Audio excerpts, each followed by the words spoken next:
Assalamualaikum warahmatullahi wabarakatuh. Kami dari kelompok 7 akan mempresentasikan mengenai materi pengenalan autisme dan layanan pendidikan. Sebelumnya, izin memperkenalkan kelompok kami. Yang pertama ada Lina Faujiah sebagai pemateri pertama, Aris Tania Nurhari Suci Ramadhani sebagai pemateri ketiga, Indriani Lestari sebagai pemateri keempat, dan Novi Widiawati sebagai pemateri kedua. Baik, di sini saya Lina Faujiah akan menjelaskan materi yang pertama, yaitu pengertian autisme.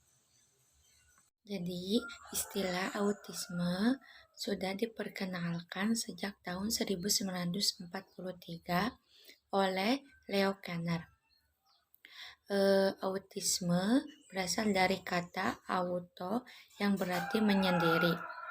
Maka kita akan mendapat kesan bahwa individu autisme ini seolah-olah hidup di dunianya sendiri. Jadi autisme merupakan suatu gangguan perkembangan yang kompleks menyangkut komunikasi, interaksi sosial, kognisi, dan aktivitas imajinasi. Indonesia mengenal masalah autisme sejak tahun 1977. Ada juga pendapat menurut para ahli, yaitu menurut Triantoro Sapari 2005, autisme sebagai ketidakmampuan untuk berinteraksi dengan orang lain, gangguan berbahasa yang ditunjukkan dengan penguasaan yang tertunda. Dan ada juga ahli menurut Gerlach Yosvan Azwandi 2005 menjelaskan bahwa autis memiliki masalah gangguan perkembangan yang kompleks yang muncul sebelum umur 3 tahun sebagai dampak adanya gangguan neurobiologis sehingga berdampak pada fungsi otak. Gangguan pada otak mengakibatkan anak autis mempunyai hambatan baik dalam komunikasi, interaksi sosial, maupun perilaku. Berbagai hambatan yang dimiliki anak autis menyebabkan mereka membutuhkan pendidikan khusus dan layanan khusus. Kasih anak autisme menurut Yatim 2002 dalam YAL, anak autis dapat dikelompokkan menjadi 3, yaitu yang ke-1 ada autisme persepsi, dan yang kedua autisme reaksi, dan yang ketiga autisme yang timbul kebiasaan. Yang ke-1 autisme persepsi dianggap autisme yang asli karena kelainan sudah timbul sebelum lahir. Ketidakmampuan anak berbahasa termasuk pada penyimpanan reaksi terhadap rangsangan dari luar. Begitu juga kemampuan anak bekerja sama dengan orang lain sehingga anak bersikap masa bodoh. Dan yang kedua ada autisme reaksi. Terjadi karena beberapa permasalahan yang menimbulkan kecemasan seperti orang tua meninggal, sakit berat, pindah rumah atau sekolah, dan sebagainya. Autisme ini akan memunculkan gerakan-gerakan tertentu berulang-ulang, kadang disertai kejang-kejang. Gejala ini muncul pada usia lebih besar, 6-7 tahun, sebelum anak memasuki tahapan berpikir logis. Dan yang terakhir ada autisme yang timbul kemudian. Terjadi setelah anak agar besar dikarenakan kelainan jaringan otak yang terjadi setelah anak lahir. Hal ini akan mempersulit dalam hal pemberian pelatihan dan pelayanan pendidikan untuk mengubah perilakunya yang sudah melekat.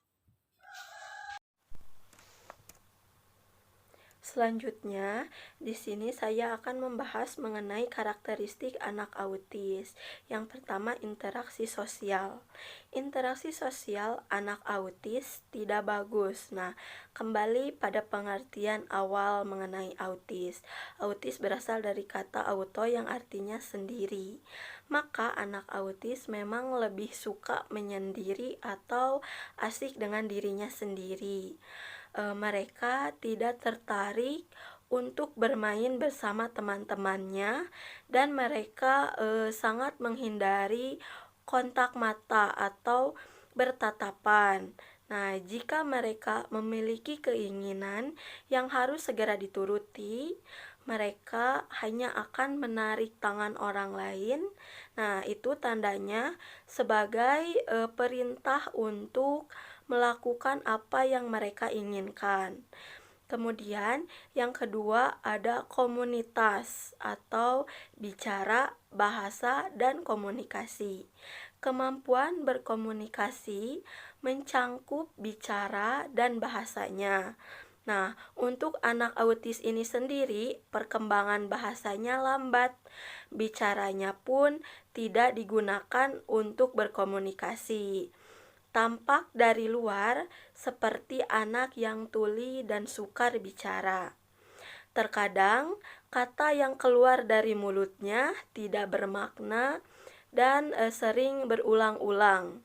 Selain itu, anak autis juga suka meniru apa yang dikatakan oleh orang lain. Kemudian, yang ketiga ada pola bermain. Anak autis bisa bermain layaknya anak pada umumnya, karena memang karakter mereka yang memang menyendiri seolah sedang bermain. Mereka terlihat asik dengan dunianya. Mereka lebih senang pada benda-benda yang berputar. Nah, jika anak pada umumnya bermain mobil-mobilan, maka anak autis ini hanya tertarik pada roda mobil itu dan dimainkannya dengan cara diputar-putar secara berkelanjutan. Jadi, mereka itu tidak senang memainkan mainan sesuai dengan fungsinya. Nah, mereka tidak kreatif dan tidak imajinatif. Ini terlihat saat kedekatan anak dengan suatu benda tertentu. Dia akan marah jika benda itu tidak ada atau berubah. Kemudian yang keempat ada gangguan sensorik. Anak autis memiliki gangguan sensorik yang bisa diidentifikasi dari gangguan sensoriknya, antara lain bila mendengar suara keras, langsung menutup telinga, sering menggunakan indera pencium dan perasanya, sangat sensitif terhadap sentuhan, tetapi tidak sensitif terhadap rasa sakit atau rasa takut. Kemudian yang kelima ada perkembangan terlambat atau tidak normal. Banyak juga anak yang autis yang dulunya mengalami perkembangan layaknya anak normal pada umumnya. Terus mereka sudah memiliki kemampuan pada hal tertentu seperti keterampilan sosial, komunikasi, maupun kognisi. Akan tetapi kemudian mengalami penurunan dan bahkan menghilang. Selanjutnya, di sini ada ciri-ciri anak pengidap autis. Yang pertama, gangguan kemampuan sosial. Autisme berkaitan dengan gangguan kemampuan sosial yang penderitanya berinteraksi berbeda dengan orang pada umumnya. Pada tingkat gejala ringan, ciri-ciri autisme yang muncul yaitu tampak canggung saat berhubungan dengan orang lain, mengeluarkan komentar yang menyinggung terhadap orang lain, dan tampak tersaingi saat berkumpul bersama orang lain. Nah, penderita autis dengan tingkat gejala autis yang parah biasanya tidak suka berinteraksi dengan orang lain. Pada anak-anak, gejala autis berupa gangguan kemampuan sosial dapat terlihat dari ketidaktertarikannya pada permainan, serta sulit berbagi dan bermain secara bergantian. Kemudian, yang kedua, kesulitan berempati. Sangat sulit bagi anak penderita autis untuk memahami perasaan orang lain, sehingga mereka jarang berempati terhadap orang lain tersebut. Nah, mereka juga sulit mengenali dan memahami bahasa tubuh atau intonasi saat berbicara. Saat berbicara dengan orang lain, komunikasi cenderung bersifat satu arah. Nah, karena mereka lebih banyak membicarakan dirinya sendiri. Nah, untungnya kemampuan berempati ini dapat dilatih dan dapat meningkat. Mereka bisa rutin untuk diingatkan untuk belajar mempertimbangkan perasaan orang lain. Kemudian yang ketiga, tidak suka kontak fisik. Tidak seperti anak lain pada umumnya, sebagian anak penderita autis tidak menyukai jika mereka disentuh ataupun dipeluk. Namun, itu tidak semua menunjukkan gejala yang sama. Ada sebagian anak yang suka atau senang dipeluk, atau yang suka atau dekat dengan dirinya. Bismillahirrahmanirrahim. Perkenalkan, nama saya Aristania. Di sini saya akan melanjutkan untuk pemaparan materi mengenai ciri-ciri dari anak autis. Nah, pada umumnya anak penderita autisme ini akan merasa terganggu ketika merasa ada sesuatu seperti suara keras yang membuat dia kaget, perubahan kondisi cahaya dari gelap ke terang maupun sebaliknya, dan perubahan suhu yang mendadak. Diyakini bahwa hal-hal tersebut dapat membuat mereka terasa terganggu dan membuat mereka sedikit shock, sehingga mereka tidak bisa mempersiapkan diri terlebih dahulu untuk menerima akan perubahan tersebut. Bagi anak-anak dengan autisme ini, memberitahu mereka tentang sesuatu yang akan terjadi itu ternyata sangat penting dan sangat bermanfaat bagi mereka. Baik, yang selanjutnya yaitu gangguan bicara. Ciri-ciri dari anak autisme sendiri bisa kita lihat atau kita deteksi dengan mengetahui kemampuan bicara pada anak tersebut. Diketahui bahwa ada sekitar 40% dari anak-anak dengan autisme tidak dapat berbicara atau hanya mengucapkan beberapa kata saja. Sekitar 25 hingga 30% dapat mengucapkan beberapa kata pada usia 12 sampai 18 bulan. Namun sesudahnya kehilangan kemampuan berbicara. Sedangkan sisanya baru dapat berbicara setelah agak besar. Jadi di sini bisa kita lihat bahwa anak penderita autisme akan mendapati keterlambatan dalam bicara. Selain itu, intonasi penderita dari autisme saat berbicara biasanya cenderung datar dan bersifat formal. Mereka juga suka mengulang kata atau frase tertentu atau yang dikenal sebagai ekolalia. Baik, yang selanjutnya ada suka tindakan berulang. Anak autis menyukai hal-hal yang sudah pasti, sehingga mereka menikmati melakukan rutinitas yang sama secara terus-menerus atau sering melakukan tindakan yang sama dengan berulang-ulang. Adanya perubahan pada rutinitas sehari-hari akan terasa sangat mengganggu bagi mereka dan akan memerlukan waktu yang panjang untuk mereka dalam beradaptasi. Tindakan yang berulang ini dapat bervariasi dan dikenal sebagai stimulating activities atau styming, serta biasanya menjadi suatu obsesi tersendiri bagi penderita autisme ini. Baik, yang terakhir ada perkembangan yang tidak seimbang. Perkembangan anak pada umumnya bersifat sangat seimbang.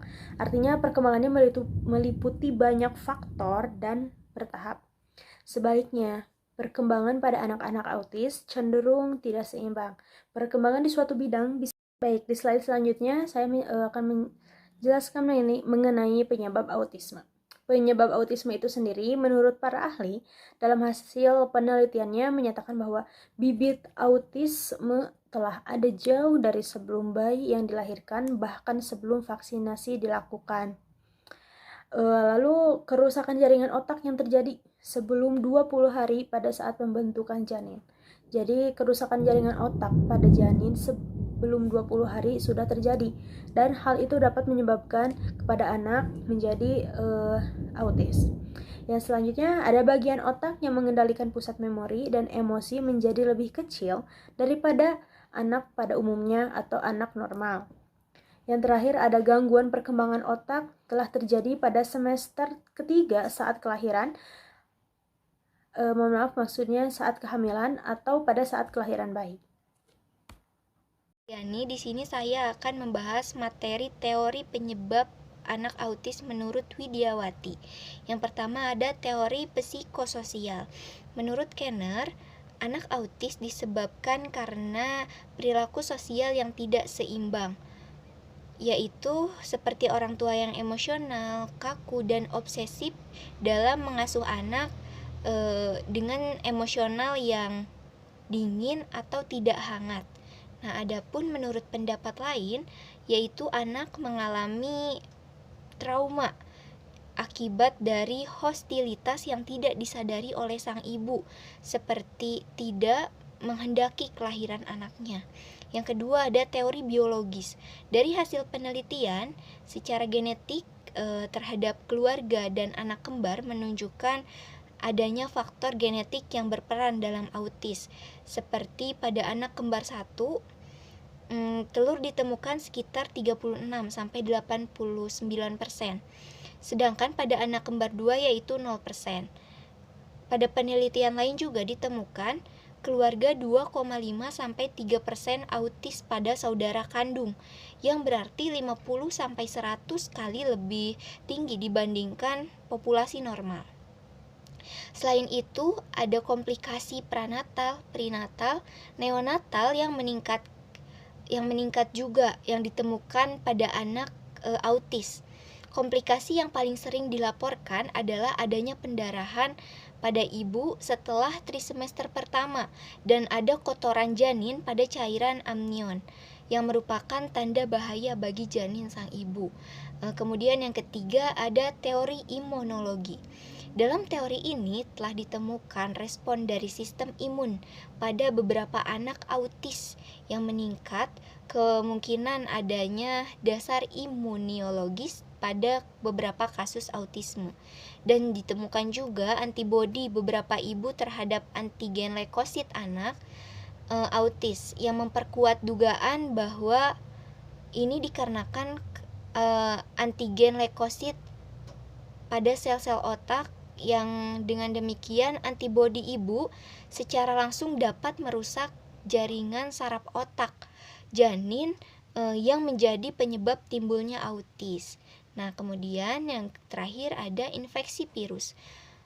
Peningkatan frekuensi yang tinggi dari gangguan autis pada anak-anak dengan kontigental, rubella, herpes, simplex encephalitis dan cytomegalovirus infection juga pada anak yang lahir selama musim semi dengan memungkinkan ibu mereka menderita influenza di musim dingin. Saat mereka ada pada rahim, telah membuat para peneliti menduga infeksi virus ini merupakan salah satu penyebab anak menjadi autis. Para ilmuwan lain juga mengatakan bahwa kemungkinan besar penyebab autis adalah faktor kecenderungan yang dibawa oleh faktor genetik. Sekalipun begitu, sampai saat ini kromosom mana yang membawa sifat autisme yang belum dapat diketahui, sebab anak-anak yang mempunyai kromosom yang sama juga bisa memberi gambaran gangguan yang berbeda-beda. Selanjutnya kita akan membahas tentang layanan sekolah anak untuk anak autis. Yang pertama ada sekolah inklusif yang di dalamnya menggabungkan anak autis atau anak berkebutuhan khusus dengan anak normal lainnya di sekolah reguler dengan tingkatan tertentu seperti SD, SMP, SMA, bahkan SMK. Kemudian yang kedua ada sekolah khusus autis. Sekolah khusus autis ini bisa disebut dengan SLB atau sekolah luar biasa yang memang diperuntukkan bagi mereka yang dapat dikatakan berbeda dengan anak-anak lainnya. Dan sekolah khusus autis di dalamnya akan memfokuskan pada program fungsional yang meliputi bina diri, bina bakat, dan minat sesuai dengan potensinya masing-masing. Yang ketiga ada program sekolah di rumah, diperuntukkan bagi anak yang tidak mampu mengikuti pendidikan di sekolah khusus secara keterbatasan, misalnya anak yang nonverbal, anak yang memiliki gangguan mental, atau gangguan motorik yang serius. Dan yang terakhir ada panti rehabilitas. Nah, panti ini diperuntukkan bagi anak autis yang sudah memiliki gejala yang sangat parah. Mungkin cukup sekian yang dapat kelompok kami sampaikan, kurang lebihnya mohon dimaafkan. Wassalamualaikum warahmatullahi wabarakatuh.